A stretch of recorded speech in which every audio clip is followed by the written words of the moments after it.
6 days, 10 homicides in Indy alone. And County Prosecutor Ryan Mears, what's he doing about it? That's right. He's blaming law-abiding gun owners again. Aaron Dorr here, guys, Indiana Firearms Coalition, and I've got some facts you need to know.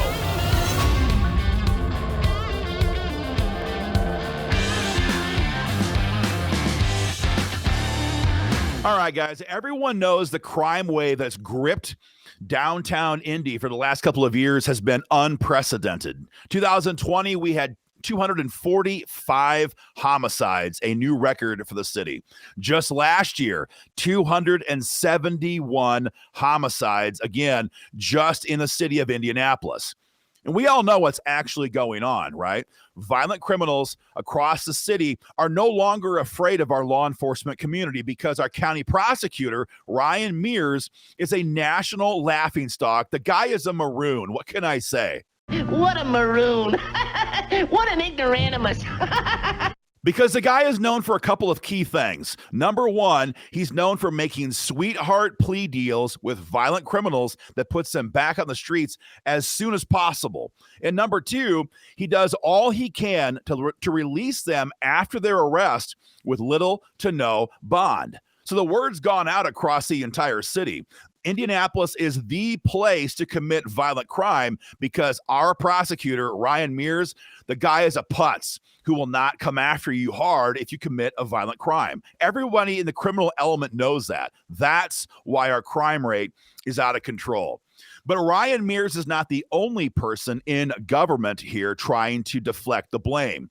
Chris Bailey, assistant police chief, is also one of these guys. It's his job in theory to stop violent crime. Chris Bailey's job is to work to put violent criminals in prison. But instead, Chris Bailey, after spending all session trying to block constitutional carry in the legislature and spending weeks trying to encourage the governor to veto the bill when it got to his desk, Chris Bailey is now also one of these guys trying to call for a repeal of constitutional carry. You see, for these little dictator wannabes like Ryan Mears and Chris Bailey, the problem is always you and me. The problem is always law-abiding Hoosers who just want to carry a firearm for self-defense and want the government out of our way as gun owners. These guys hate the fact that we forced this bill into law this year, and now they're going out of their way trying to demonize us. Guys, whenever I see this, though, I always have to Google. Because ordinarily, when these guys accuse people like us of something, it's often because they themselves are guilty of the exact same thing. And that is the case with Chris Bailey. Chris Bailey began his career in law enforcement here in Indy. In 2004, he almost went to prison because while off duty, he broke into his ex-wife's home. He was choking her around the neck, according to police reports. And when her new boyfriend came up, he displayed a handgun and threatened to kill him.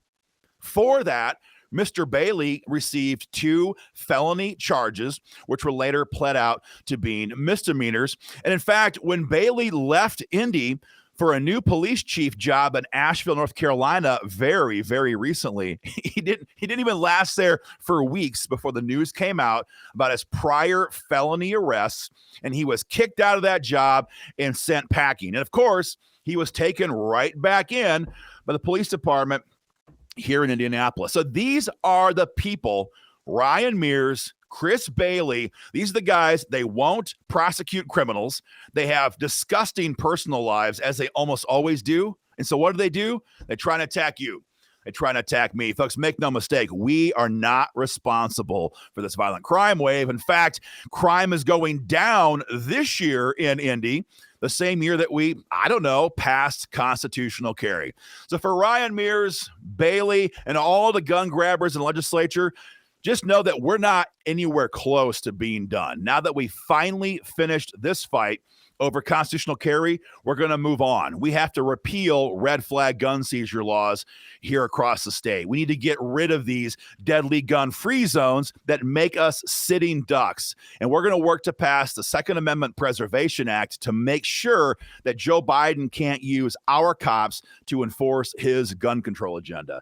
You guys can sit there and whine all you want, but Hoosiers are sick and tired of your incompetence, and we're going to keep fighting to expand our gun rights until we get every single bit of freedom that we deserve. Guys, take care, have a great day, and never let these little scoundrels, these little tyrants, make you believe that we're responsible for any of this. We're not.